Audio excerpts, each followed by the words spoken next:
Hi everyone, today pag-usapan natin yung Manker F14.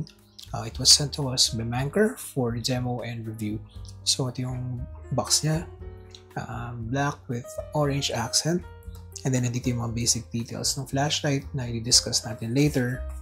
And iba pang mga information. So aside from the box, syempre meron siyang user manual. Yan. Yan natin mamaya yan. Discuss natin later. And then, meron siyang Manker na lanyard.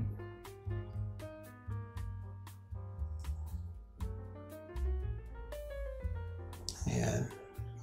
Medyo makapal yung lanyard niya. Ano to? Quality to. Hindi siya yung basta-basta mapuputol. Okay. So, meron din siyang kasamang Type-C to Type-C na cable. Kasi ano to meron tong power bank function. And then, meron din siyang kasama na Type-C to Type-A na adapter. Yan.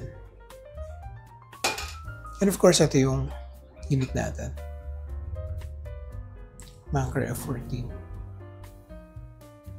Try mo natin yung USB port niya dito. I-charge natin yung flashlight. So ayan, open natin.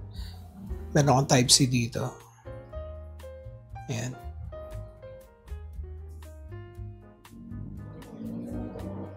Ayun na. Tanya nagbi-blink. Ayan. So obviously, pag naging blue siya, puno na yung niya. Puno na yung battery. Yan. So, try naman natin yung power bank function. Dito yung luma akong phone. Yan. Kita niyo ba? Yan. And then, saksak natin dito. Ayan o. Nag-charge siya. Diba? Tapos ngayon, may ilaw to dito sa ilalim. Yan. Kapag ka-blue, yan. Kapag pwede pa siyang mag-charge. Pag red, ibig sabihin lobat na yung flashlight mo. Pag-usapan naman natin yung external features itong Manker F14. So ito, gawa to sa aluminum na meron siyang metal switch. Tapos yung metal switch na meron siyang LED indicator dyan. Malaman mo kung lobat ka na and kung nag-charge ka, wala mo kung full na kasi umiilaw yung gitna niya. Papatokin mamaya sa inyo later. And then dito sa kabila, meron siyang stainless na clip. Tapos nandito yung slot niya for lanyard. Yung magandang lanyard na pinakita ko kayo na sobrang kapal and matibay. Yan. Diyan yung slot niya. Tapos nandito din yung USB charging port niya na Type-C. Yan. Mamaya natin yan. I-demo natin yan. Tapos sa gilid, andyan yung niya, yung parang serrations, yung parang mga hiwa-hiwa, para may may maganda kang grip, hindi siya dudulas. And about naman sa niya, coating niya, napakaganda ng coating. Kasi like kong sinasabi, kapag bumurain yung flashlight, pag kinurot mo, halos na kaagad siya, magasgas na. Tapos, meron siyang built-in na battery na 1,800 mAh na battery. Tapos maximum lumens na is 1,250 lumens.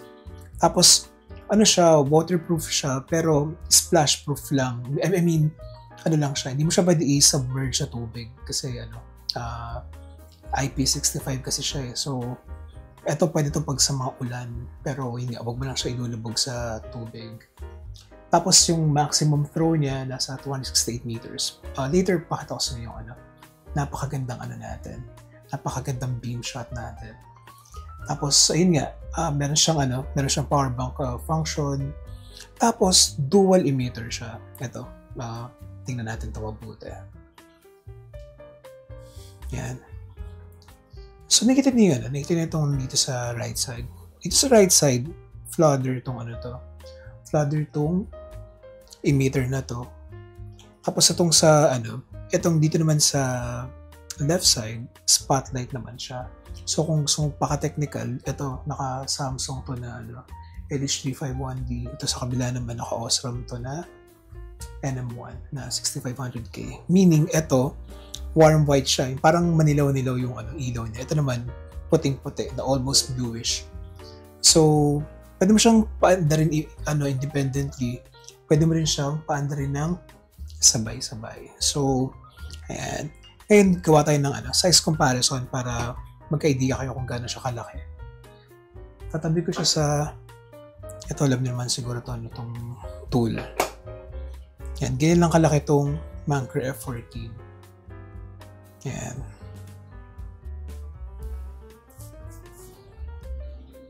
Yun. So, diniscuss na natin niya, yung external and basic features. Pag-usapan natin yung user interface.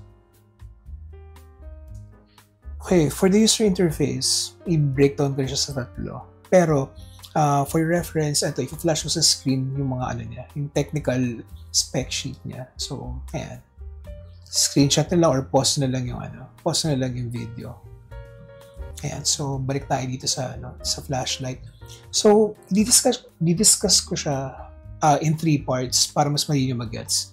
Ibig sabihin, meron kasi siyang floodder, meron din siyang spotlight, pwedeng sabay. Ngayon, i-discuss ko yung UI, pero para mas madali nyo mag-gets, same lang ng control yung tatlo na yun. Ano yung tatlo? Ulitin ko floodder, spotlight, and then combination.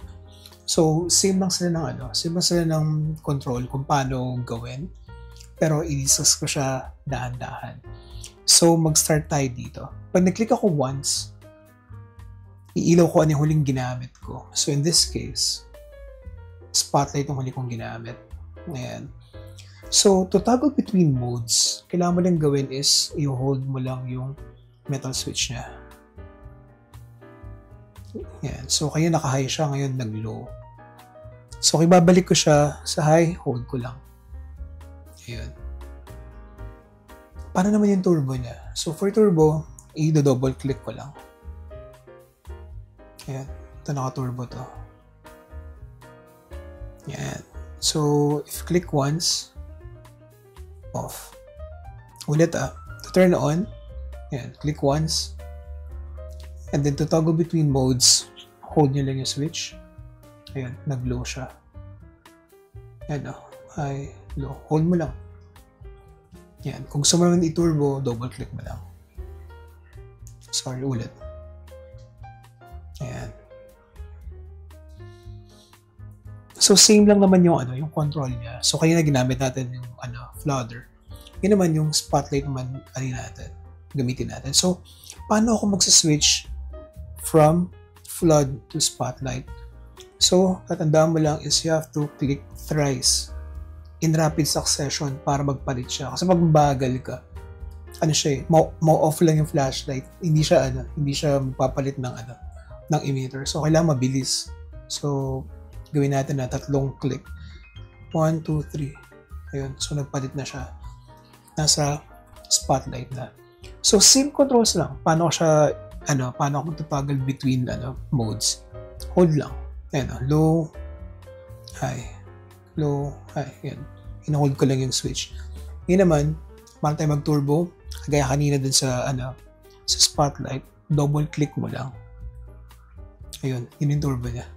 Hindi mo masyado ma-appreciate dito kasi maliwanag yung room. Pero pag nag tayo mamaya, nag-beam shot, pakita ko sa inyo. So, kung ibabalik mo sa high or low, ayan, hold mo lang. Ayan, naka-hold lang ako. Nagpapalit siya. Kaya naka-low. So, gusto mo i-turbo. So, double click na. Ayan, naka-turbo na yan. Balik natin sa balik natin sa spotlight. Kaya isang ko kanina 3 click in rapid succession. 1, 2, 3. Ayun, nagpalit na siya. Next naman, pag-usapan natin is paano naman yung kung gusto ko combination, yung dalawa sabay. Ngayon naman, para magsabay yung dalawa, you have to click 4 times. So, kailangan mabilis So, game. 1, 2, 3, 4. Ayun, naka-turbo to Yan. Combination yan itong dalawang emitter. Yan naman, kung gusto mong magpalit, i-hold mo lang siya. From turbo, bababa siya sa high. Tapos pag in-hold ko ulit, pupunta siya sa low. Sorry. Ayan. Low. Yan naman, kung babalik ako sa turbo, from low, pag in-hold ko siya, pupunta siya sa high. Yan. And pag in-hold ko ulit, pupunta siya sa turbo. Parang, parang vice versa lang halos. So, from turbo, high, low. From low naman, high, turbo. Yun lang. Yung nakadali yung niya. Yung pag-combination ng gagamitan. Pero pag in-off mo to, and then pag in-on mo ulit ng isang pindot, kung ano yung last na ginamit mo kanina, yan. Yun yung tatandaan ng flashlight.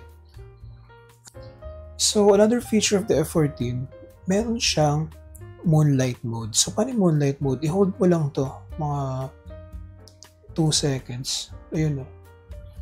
Naka-on yan, mahinang-mahina lang. Itong spotlight. So, super hina lang ng ilaw niya. Ngayon, syempre, pag i-off mo, pinitin mo lang once, i-focus ka. Try natin. Ito na namatay. Ayun na. So, yun yung moonlight mode niya. Hold mo lang mga 3 seconds. Ayun na. Naka-on yan. Yan naman, kung gusto mo i-access yung strobe, kailangan mo nang daanan yung moonlight. Ulit so gusto ko siyang strobe. Gagawin ko, yan, naka-off yan. Gagawin ko, on ko muna yung moonlight. Yan. Naka-moonlight yan. Tapos double click. Yan. Nag-strobe siya. Ulitin ko off. To access sa strobe, kailangan mo dumaan sa moonlight or echo mode. Hold mo lang. 1, 2. Yan, hilaw na. Hina lang. And then double click. Yung strobe niya. So, ayun. That's basically the user interface.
wanna be